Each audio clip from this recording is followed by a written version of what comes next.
Let me show you how I make my locks flat under my wig. Grab your edge control, a hair tie, and a few stocking caps. Don't forget your comb as well as an edge brush. You're going to take your edge brush into your edge control and you're going to use that to lay all the hair around the perimeter of your head.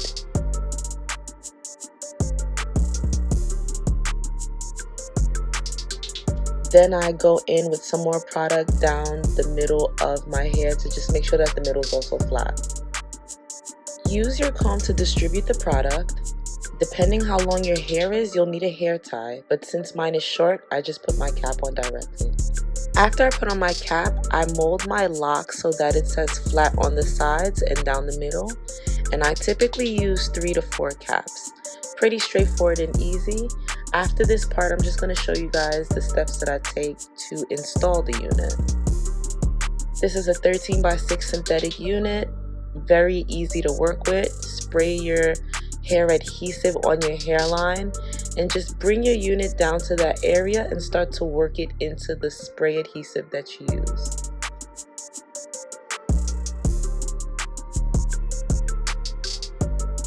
Once your unit is secure, I go in with the cream foundation to just make sure that I'm getting an ultimate melt with the lace.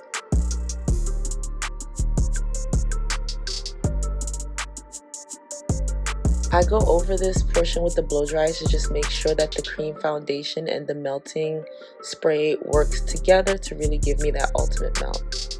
Then I tie down my hair tie, take it down, and then I'm just going to blow dry the hair because this is a synthetic hair. I haven't worn it for a while, so it did get a bit tangly. So heat is going to be your best friend when it comes to synthetic units. I'm going to go in with my flat iron very, very quickly to just, like I said, add some heat to the unit to just help with tangling and maintenance of the unit.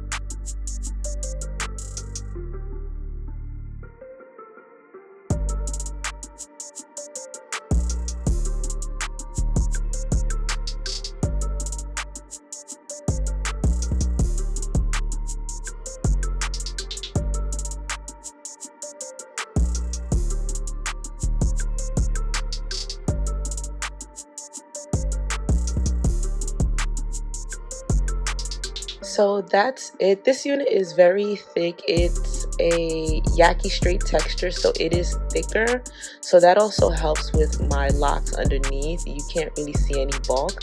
But please let me know if you guys have any other questions, and I hope this helped. See you guys on the next one. Bye.